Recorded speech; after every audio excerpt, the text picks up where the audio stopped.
Hi everybody, welcome back to my channel. Today I'm going to show you how to make a no-sew corset for your tutus. For this project I use bridal fabric, lace fabric, fleece fabric, satin ribbon, and felt for a pattern. It's also helpful if you have a mannequin. And you can start by pinning your felt to the mannequin. If you don't have the mannequin, then you just pin the felt to your child. I'm just kidding. If you don't have a mannequin, you can still do this step. Your child will just have to help you hold the fabric into place.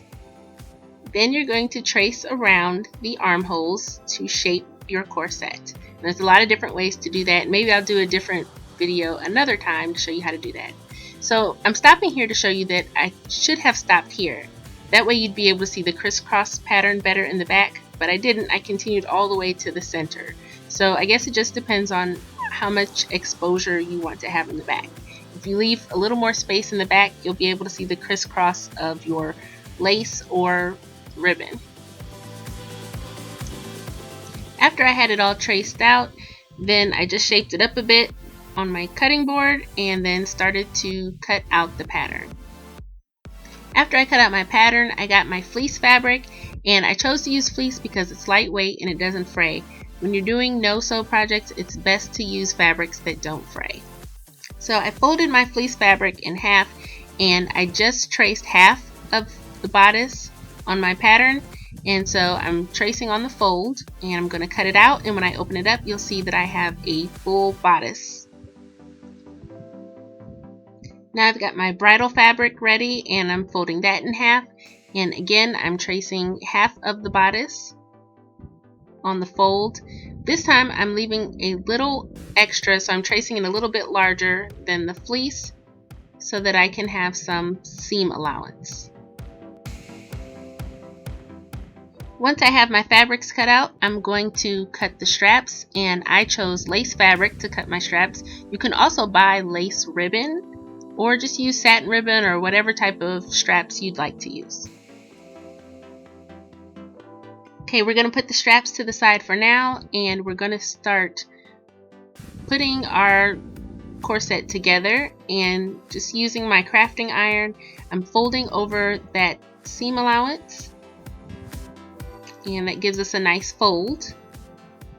When you go on the curved edges, you're going to want to cut into it just a little bit so that it can bend over easier. You can also put a little dab of hot glue underneath these folds to kind of hold it into place.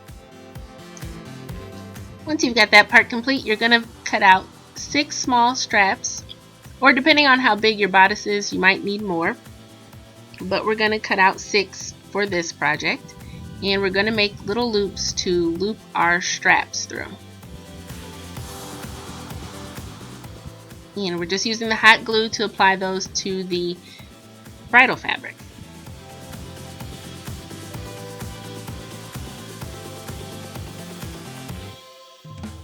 After you've applied all of your little loops, now it's time to lay the fleece fabric on top of the bridal fabric, and this is going to close everything up.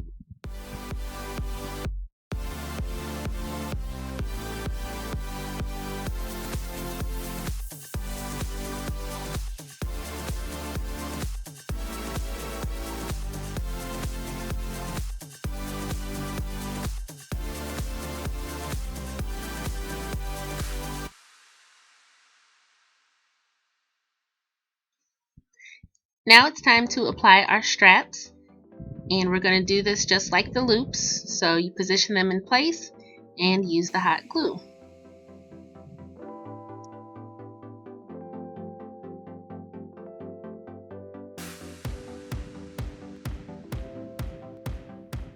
After you've applied your straps, you're going to again seal everything up with the hot glue. Now this technique is not as sturdy as if you were to sew the corset together, but it is very sturdy and it will stay together during birthday parties, your wedding day, or other special events. Now here you can see me tying up the corset in the back. If this was on a larger child or a larger mannequin, this would lay just how I want it to. But that's why I recommend that you don't draw your pattern all the way to the center, but just like maybe a third of the way through the back. And here, this looks a lot better, just like this.